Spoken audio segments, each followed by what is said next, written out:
ҷиҳати бартараф намудани оқибатҳои офати табиӣ дар ҳудуди ҷамоати ба номи Акрам Ҳасанови ноҳияи шаҳри Нав, ки дар пайи боришоти борон санаи 25 майи соли равон рух дод, масъулини дахлдор сафарбар гардида тавассути техника ва ҳашари дастҷамъона ба тоза кардани манзилҳои истиқоматие, ки дар натиҷаи омадани сел лою гил зер карда буд, машғул ҳастанд. тибқи иттилоъ 31 манзили истиқоматӣ, хоҷагиҳои ёрирасон ва заминҳои назди ҳавлигӣ аз деҳаҳои Файзбахш, Ҳаёти Нав ва Навбаҳор осеб дидаанд. дар ин баробар селроҳҳои асосии болои деҳаи Файзбахш, ки ҳангоми омадани сел баъзе қитъаҳои муҳофизатии он хароб гардида, маҷрояшро тағйир дода буд, корҳои соҳилмустаҳкамкунӣ ва барқароркунӣ дар он ба роҳ монда шудааст. санаи 25 майи соли равон бар асари боришоти зиёд, боришоте ки аз меъёр зиёд ба вуҷуд омад, дар ноҳияи шаҳри Нав, дар деҳаи Файзбахш, Навбаҳор ҳолатҳои фавқулодаи характери табиӣ дошта ба миён омад. дар натиҷаи боришоти зиёд майдонҳои зиёди кишоварзӣ,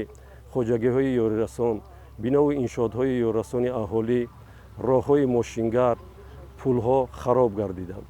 дар натиҷа дар фаъолияти кори комиссияи ҳолатҳои фавқулода муайян гардид, ки айни замон 31 хона зарар дида, як хона пурра зарар дидааст ва инчунин як пули мошингар ба садама дучор шудааст.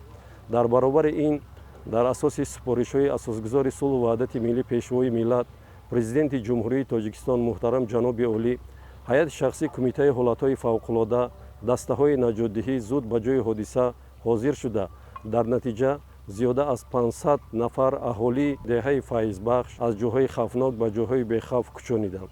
ҳамзамон дар натиҷаи офати табиӣ заминҳои хоҷагиҳои деҳқонӣ хароб гардида, дар баъзе минтақаҳо зироатҳои киштшударо аз байн бурд. айни ҳол ниҳодҳои дахлдор бо хоҷагидорон корҳои барқароркуниро оғоз намуда, ба қайдгирии хисороти расида ба заминҳои киштшуда идома дорад. инчунин як пули мошингузар дар деҳаи Бӯстон қисман зарар дида, ҷиҳати саривақт бартараф намудани он тадбирҳои зарурӣ андешида мешаванд.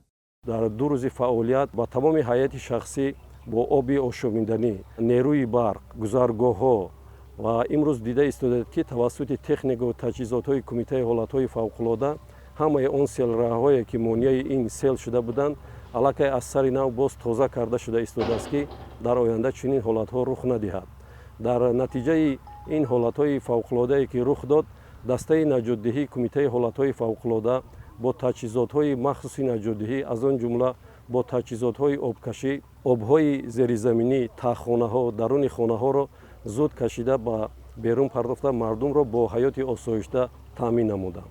бояд зикр намуд, ки то имрӯз ба сокинони аз офати табиӣ зарар дида кӯмакҳои саривақтӣ расонида шуда, барои таъмин намудани онҳо бо лавозимоти зарурӣ тадбирандешӣ намуда истодаанд. ҷиҳати пешгирӣ намудан аз сар задани бемориҳои сироятӣ, корҳои безараргардонӣ низ ҷараён доранд. айни замон комиссияи ҳолатҳои фавқулода дар ҳамаи минтақаҳои аз офати табиӣ осеб дида, корҳои бартарафсозиро вусъат бахшида, якҷо бо кормандони идораву ташкилотҳо ва сокинони деҳаҳои атроф ба тоза кардани ҷӯйборҳои аз лой пуршуда ва ҳавлиҳои истиқоматӣ фаъолият мебаранд ва ҷиҳати зудтар ба маҷрои пештара баргардонидани зиндагии мардум ҳамкорӣ намуда истодаанд.